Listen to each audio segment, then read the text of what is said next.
Welcome to சினிமைக் channel. இந்த வீடியோவில் நம்ம 2 படத்தோட ரிவ்யூ பார்க்க போகிறோம். அது என்னென்னா நம்ம சுந்தர் சியோட கேங்கர்ஸு, அப்புறம் நம்ம அகில உலக சூப்பர் ஸ்டார் சிவாவோடது சுமோ படம். இந்த படத்துக்கு வாங்க முன்னாடி நம்ம வீடியோ லைக் பண்ணிக்கோங்க, ஷேர் பண்ணிக்கோங்க, கமெண்ட் பண்ணிக்கோங்க, மறக்காமல் சப்ஸ்கிரைப் பண்ணிக்கோங்க. வாங்க வீடியோக்குள்ளே போகலாம். ஃபர்ஸ்ட் படம் நம்ம பார்க்க போகிறது வந்து கேங்கர்ஸ். இது வந்து சுந்தர் சி ஹீரோ நடிச்சிருக்காரு, நம்ம வடிவேல் வந்து காமெடியாக நடிச்சிருக்காங்க. இந்த படத்தோட ஒன்லைன் என்னென்னா, நம்ம சுந்தர் சி வந்து ஒரு ஸ்கூலில் போய் பிடி சாராக சேர்றாரு. அங்கே இருக்க ஸ்டாஃப்ஸ் கூட சேர்ந்து ஒரு இடத்துல கொள்ளடிக்க பார்க்குறாரு.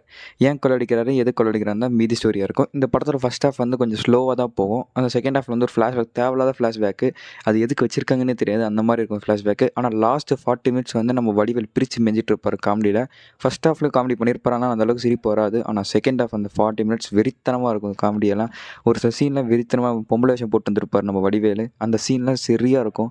தேட்டர்லாம் நிறைய பேர் சிரித்து பார்த்துட்டு இருப்பாங்க. அந்தளவுக்கு சூப்பராக இருந்துச்சு. இந்த படத்துக்கு நம்ம தர ரேட்டிங் வந்து 5க்கு வந்து 2.75 தான். ஏன்னா ஃபர்ஸ்ட் ஹாஃப் ரொம்ப ஸ்லோ. அந்த லாஸ்ட் 40 மினிட்ஸ் மட்டும்தான் அந்த படத்தோட ஒர்த்து. மூஞ்சிக்கு முன்னால புகழாது எனக்கு பிடிக்காது. நெக்ஸ்ட் நம்ம பார்க்க போகிற படம் பேர் வந்து சுமோ. நம்ம சிவா அது. இந்த படத்தோட ஒன்லைன் என்னென்னா, நம்ம சிவா வந்து ஈஸியாக கிட்ட வேலை செஞ்சுட்டு இருக்காரு ஹோட்டலில். அந்த இடத்துல பெரிய உருவம் ஒன்று இருந்தது சுமோன்ட்டு. அது யாருன்னு தெரிஞ்சுக்க அப்புறம் கூட்டு போய் ஜப்பானில் ஒன்றுன்னு சொல்லி ஹெல்ப் பண்ணுறாரு. அது கலந்துக்கப்புறம் சுமோ ரெஸ்லிங்கில் சேர்ந்தாரா இல்லையா தான் மீதி ஸ்டோரியாக இருக்கும். இந்த படத்தை வந்து ஸ்க்ரீன் பிளே எடுத்துட்டோன்னா ரொம்ப ஸ்லோ. காமெடியும் சரி எல்லாம் இரிட்டேட் ஆகிற மாதிரி தான் இருந்துச்சு. மற்றபடி இந்த படத்தில் என்ன பாசிட்டிவாக நம்ம பார்த்தோன்னா, அந்த சும்மா வர சீன்ஸ் மட்டும் தான் பார்க்க டிஃப்ரெண்ட்டாக இருக்கும். ஏன்னா இந்த படத்துக்கு வந்து ஒரு நல்ல கதை இருந்தும் இவங்க ஒழுங்காக எடுக்கலை. ரொம்ப மொக்கையாக எடுத்து வச்சுருந்தாங்க. தேவையில்லாத கிரிஞ்சு டைலாக்கு, தேவையில்லாத சாங்ஸ் வச்சு லூஸ் தனமாக பண்ணி எடுத்து வச்சுருந்தாங்க. இந்த படத்துக்கு நம்ம தர ரேட்டிங் வந்து 5க்கு வந்து 2 தான். அது அந்த சுமோக்கு மட்டும்தான் அந்த 2 ரேட்டிங் தருது. மற்றபடி எதுக்கும் தரலை நம்ம. அதனால் ஒர்த்தில் இந்த படத்துக்கு வேணும்னா ஓடிடியில் பாருங்கள். தேட்டரில் போய் பார்க்காத உங்கள் இஷ்டம். தேங்க்யூ.